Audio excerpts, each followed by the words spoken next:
Hi, readers. It's Lori. Welcome back to my channel, Books, Ink, and Paper. And today we're going to talk about overwhelm.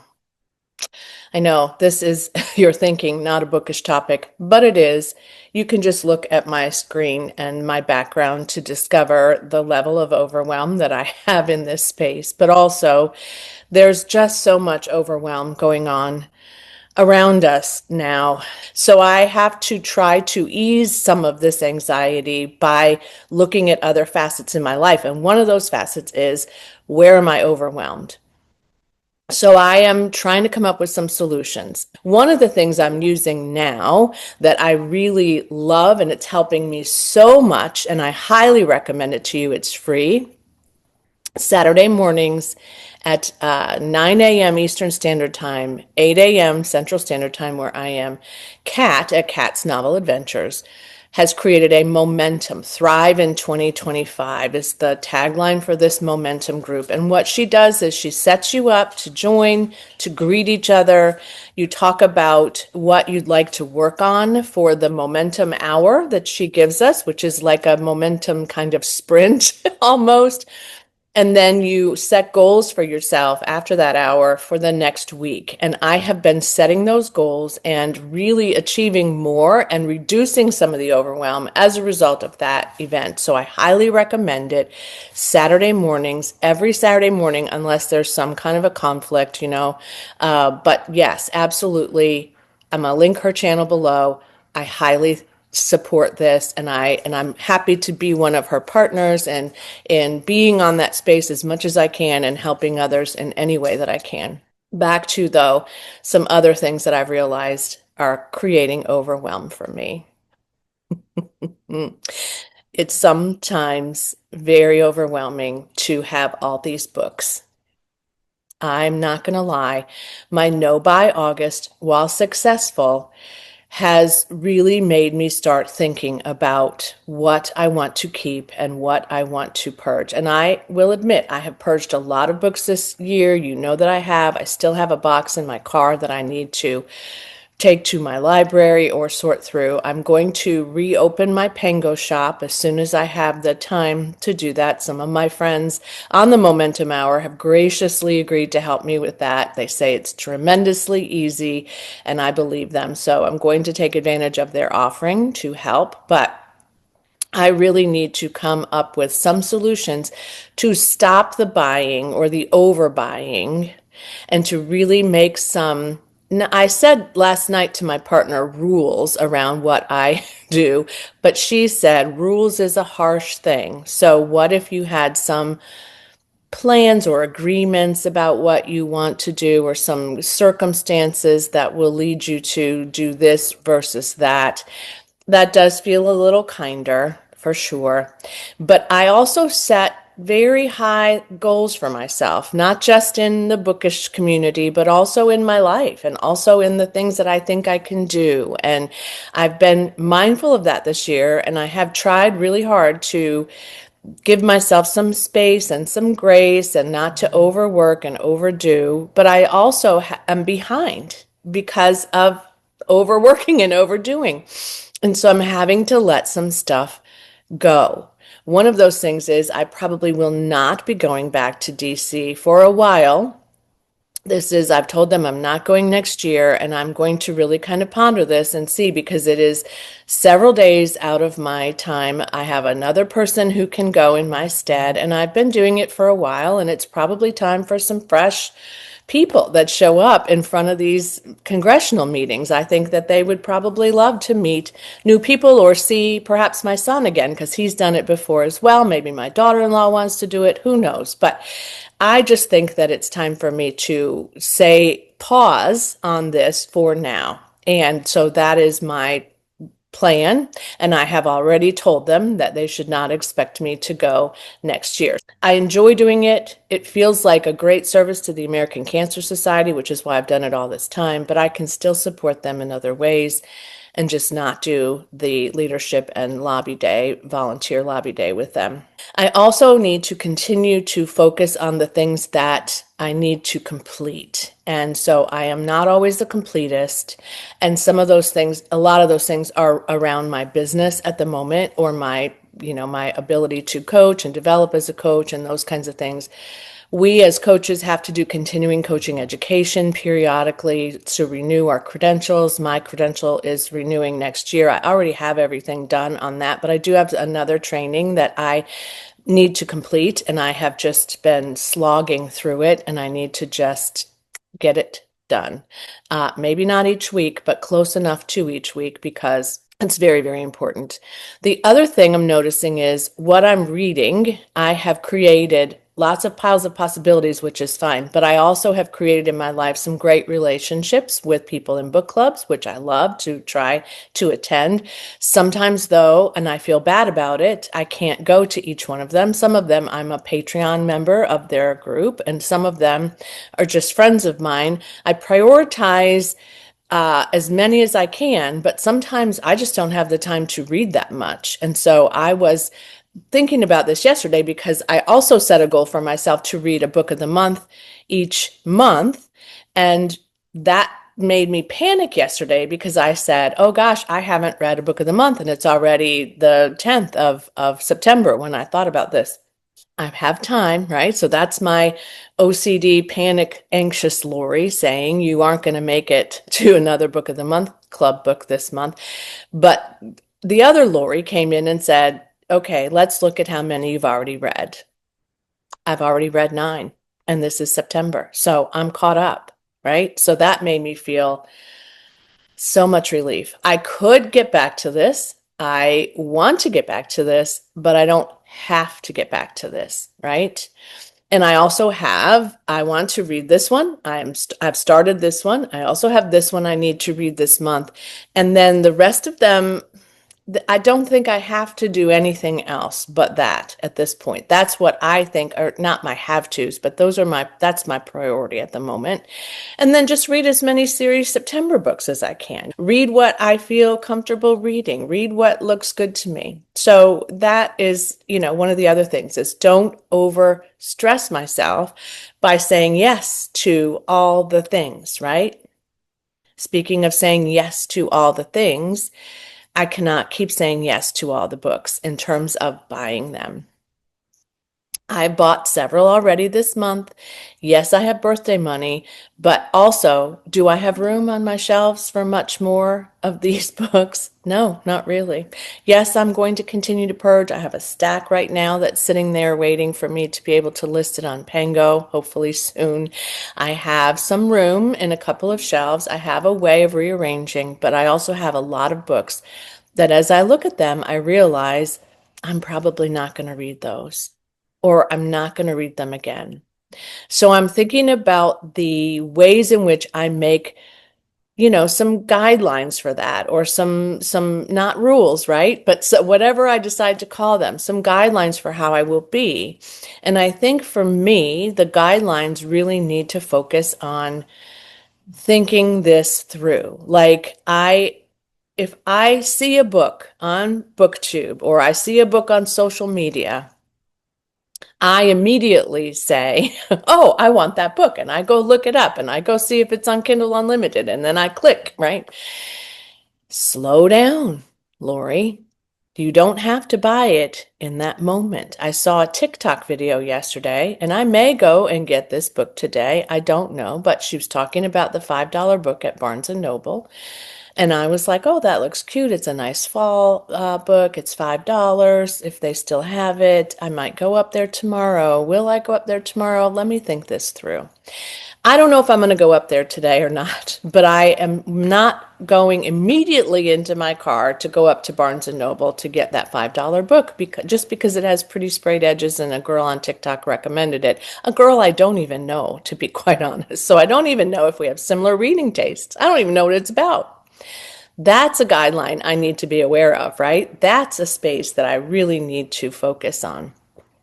So I would like to make sure that there's a delay in the purchasing of a book. So I give myself a few days to really decide if this is truly something that I want to read, that I want to keep on my shelves, and that has some level of meaning to me. And if it doesn't, What can I do? I can go to my library. I can use, hopefully, still interlibrary loan, although I understand the libraries are also at risk of not being able to do that anymore, which makes me very, very sad. And I do want to do a monthly kind of evaluation and purge, if need be, those books that I really don't think I'm going to read. Some of them I didn't even pay any money for. Some of them I got in little free libraries. Some of them I got from friends. Some of them I got for a couple of dollars here or there, or library sales or those kinds of things. But it's not even the money. Even if I paid $30 for a book, if I'm not going to read it, then I'm going to pass it on. And I gave someone the money at that moment to get that book, and they deserved that money and needed that money. So we had a transaction that worked. And if I resell them, then I resell them. And if I don't, I don't. But eventually, I would like to have a smaller amount of books on my shelves, and I want to be clear about what I'm keeping, why I'm keeping it, and what is meaningful about it. And I want to be clear about what I'm buying, why I'm buying it, and I want to be really clear about it. So those are sort of the guidelines so far about that. And a lot of these Book of the Month Club books, I probably won't read them anymore. I really probably will not. So that's the thing I'm really kind of focusing on. Now, another piece, we just talked about it briefly, I just mentioned it, social media. Social media is a very difficult place for me to be right now for two reasons. One, because there's a lot of conversation about this person did that, this person did that. I hate these people. Look at what these people are doing. Look at what this group is doing. Look at what that group is doing. Are people doing really terrible, difficult things? Yes. Is it helping my mental health to read those things? No. And I said to my family yesterday, well, some of my family, I didn't say it to all of them, I think it's time for a social media break for me. I love connecting with all of you. I really, really do. And I'm not saying I'm not going to go back to social media ever, but what I am saying is I need a break. I need a cleanse. I need to get off of Facebook and Threads, which seem to be the ones that are really the most disruptive for me. And I would like to do it for 30 days. And I may start it now. I may wait till the first of the month. I don't know, but I would like to do it for 30 days. And I'll keep Messenger up, I think, because the only thing I get on Messenger is great messages from my family and from you guys. So I'm really okay with that. But I just need to get away from all of this overwhelming negativity, overwhelming offers, overwhelming things. Just it's a lot. And I will sometimes sit down to, just take a break for a minute, have a cup of coffee, and the next thing I know, I've been what they call doom scrolling for 15 minutes and 20 minutes and maybe even longer sometimes. I don't need to do that. That's not making use of my time in a good way. I could have read part of a book by then. I could have filmed a video in that time. I could have done all kinds of things with that time. So it's not just about the content, although the content is very, very challenging these days. And I'm grateful to say that most of the people that follow me and that I follow are really nice folks. They're not making any terrible waves, but now and again, it's just so stressful to watch people say, this is what's happening. This is what's happening. Not that I'm going to close my eyes and not look at what's happening. Not that I'm not going to advocate for people who need me to advocate for them. But I just don't think social media is the place for me to be right now. I just think I need to cleanse my palate a little bit from some of the things that I have been consuming.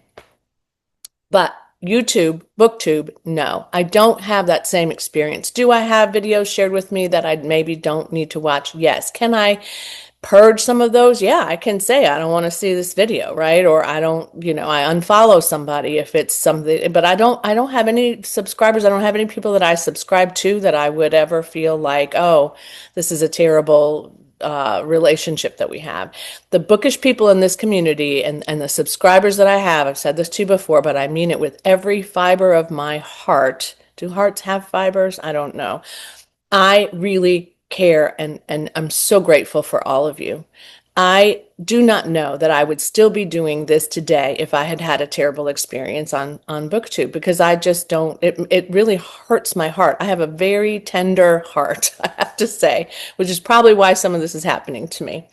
And so I am not that person who says I'm going to unfriend anybody who disagrees with me on social media. I'm not going to say anything mean. I did that once and I didn't say it mean, but I said it in a way that she took it the wrong way, and we're no longer friends on social media, or I mean, we don't live near each other, but I've always felt bad about that.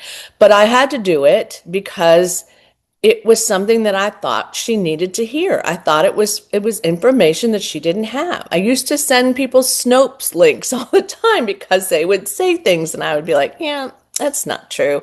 I can't even keep up with that. Is it Snopes? I think it is. But I just don't have the time or the desire to do this anymore, to have those things that happen and then make me sad, and not that I am trying to sugarcoat the world, because I can't. I wish I could.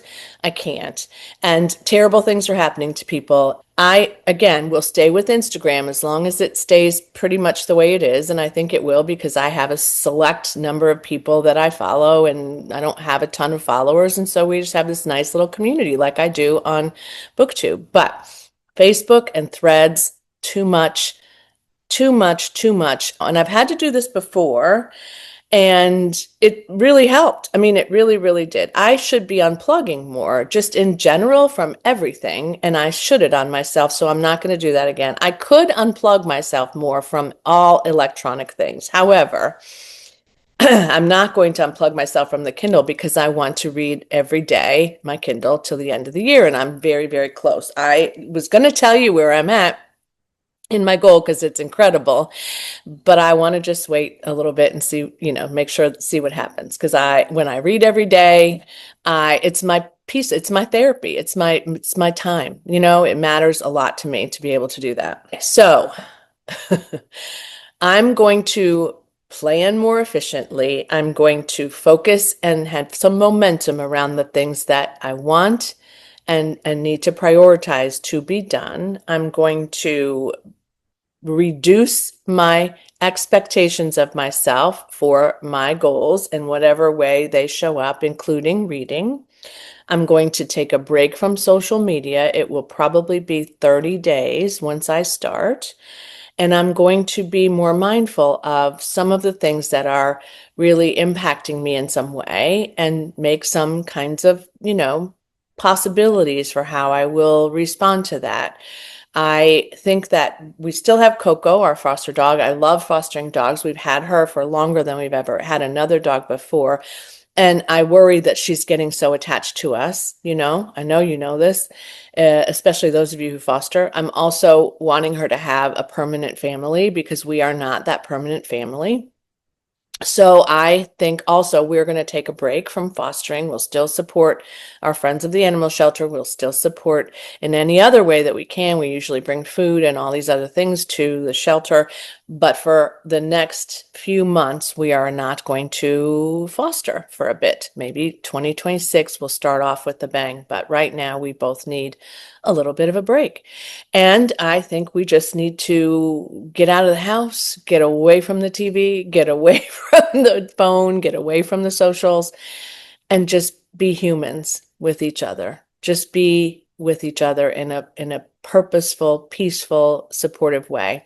I'm so fortunate that I have such a great number of people that I've either had as clients before or as students in the coach training and coaching education world. And I stay in touch with them. And sometimes they just reach out and say, hey, it's time to catch up. And I get really excited and say, yeah, I'm excited to catch up. So that's going to give me some space to be able to do that more. I also was just recently accepted as a board member for the Center for Nonprofit Coaching, which I'm really just honored to have been chosen and grateful for. And I'm excited. I'm about to start that term for myself officially. I've officially, I guess, started this month, but tonight is our orientation meeting. I'm very happy about that, to be able to support other coaches, to be able to support clients that need coaching but maybe can't afford it in other ways, and just to be able to to work within a nonprofit again. If I'm going to step back from the American Cancer Society, I feel like this is a good way for me to bring in something new and to spend 2 to 3 years maybe doing that. And then we'll see what happens after that. So that's something I'm looking forward to. Looking forward to fall, looking forward to winter, looking forward to birthdays, and I'm looking forward to football games with my granddaughter at her college. I'm looking forward to plays and other things at their schools. It's just going to be a peaceful time, and I am going to set aside some of the things that really might hinder my peace and joy and my feeling of, I got this, right? Because what's the opposite of overwhelm? Is it peace? Is it peace and joy? Is it, I got this? Is it serenity? It's probably all those things. I'll probably think of more things, and I'm certain that you will have lots of good things to put in the comments about how you're going to deal with overwhelm. So I can't wait to see what those are. I appreciate you sharing any of the things that you'd like to share with me about this topic and really what overwhelms you. I know for a lot of you, it's also books. I talk to a lot of bookish people. I talk to my book club bookish friends every single day. A lot of the Patreon friends and those groups I talk to frequently too. We're all feeling a sense of overwhelm. We're all feeling a sense of heaviness, right? It's just so heavy. So I guess the opposite of overwhelm too is light whelm, no whelm, right? Should we just make up new words? I think so. Anyway, tell me how you are dealing with this right now. Tell me if you need support and help. I'll do whatever I can to guide you and direct you to that space. And I will also support in any way that I can that you're able to read with joy and peace, and that reading supports you as much as it does me. So happy reading. Bye.